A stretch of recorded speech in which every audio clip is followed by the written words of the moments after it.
Mas eu quero aproveitar agora que nós estamos conectados com o advogado Eli Cohen para falar sobre as fraudes no INSS, porque ele foi um dos primeiros a descobrir essas denúncias que envolvem os desvios no Instituto, né, as cobranças irregulares.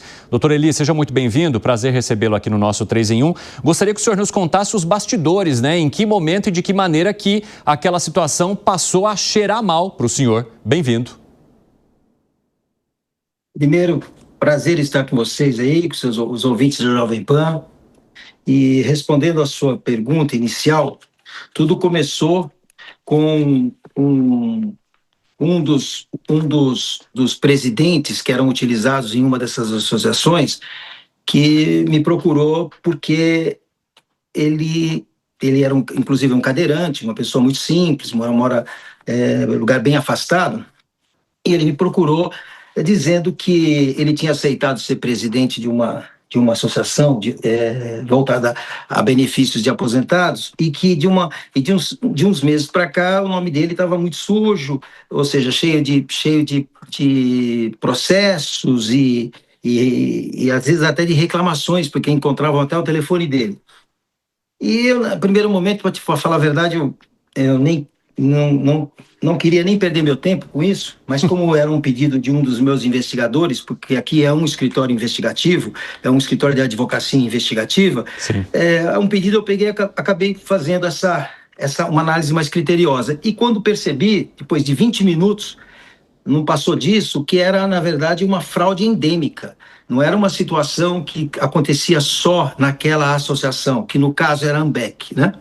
Mas sim uma fraude no Brasil inteiro, era endêmica, era uma coisa monstruosa. E aí eu falei, eu vou pegar seu caso, vou estudar mais, e aí assim começou o estudo disso. Veja, isso, eu quero que isso não foi um crime inventado em 2021, nem em 2019.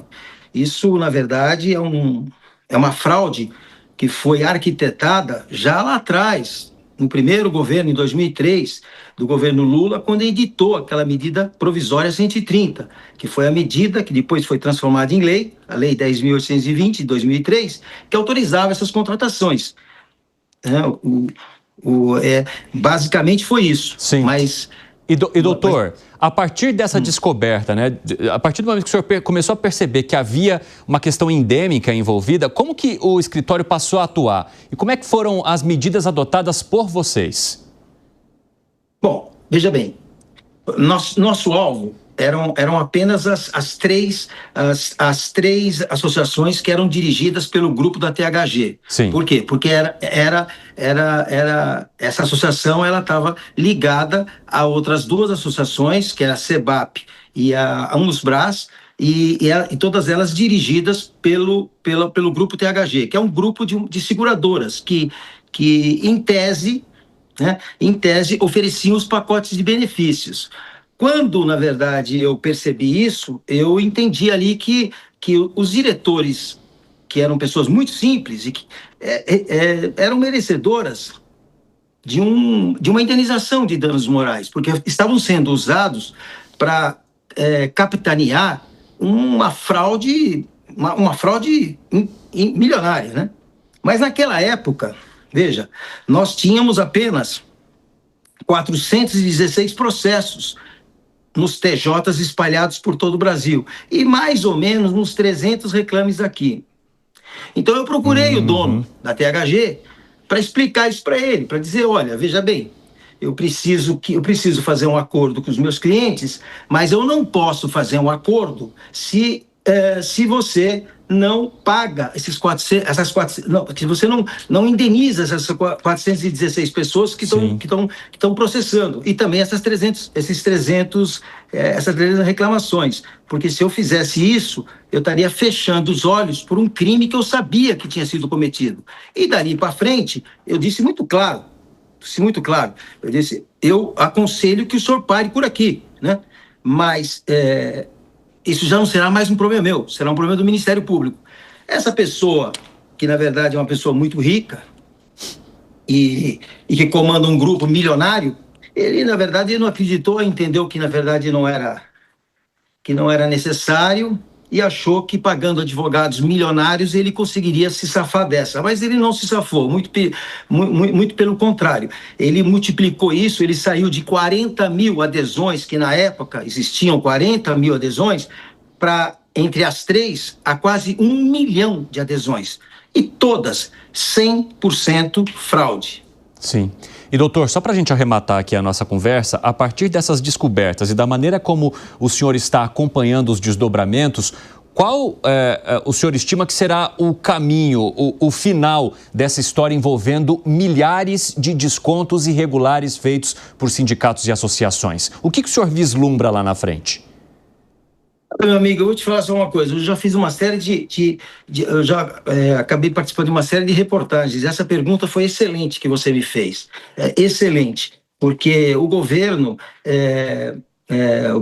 a base, né, de governo, tenta continuar ludibriando as pessoas, dizendo que estão investigando. São 33 associações, pessoal, são 7 milhões de vítimas. A realidade é essa. E o que acontece? Acontece que fica se focando em 11 dessas associações, quando, na verdade, as 33 fazem isso. E eu digo, respondendo a sua pergunta, que era muito fácil. Veja bem, em primeiro lugar, eliminar os descontos consignados, não é suspender, eliminar. E para essas pessoas que esses dirigentes, esses políticos acreditam que tenham assinado e aceitado essa adesão, então que paguem em boleto, como o Brasil inteiro paga, como você paga, como eu pago, certo? Agora, você sabe por que eles não fazem isso? Porque nenhum aposentado vai pagar, nenhum sindicalizado vai pagar. Porque 97% não tem a menor ideia do que se trata aqueles descontos. Assim se resolveria o caso. Agora, do que passou, não tenha nem dúvida que o governo tem que ressarcir essas vítimas e cobrar, né? E cobrar dessas pessoas que dirigem por detrás dessas associações, que são pessoas milionárias, são grupos milionários e seguradoras que, a um primeiro momento, parecem, sabe, multinacionais, e que, na verdade, fazem isso como um negócio bem organizado, é um crime organizado.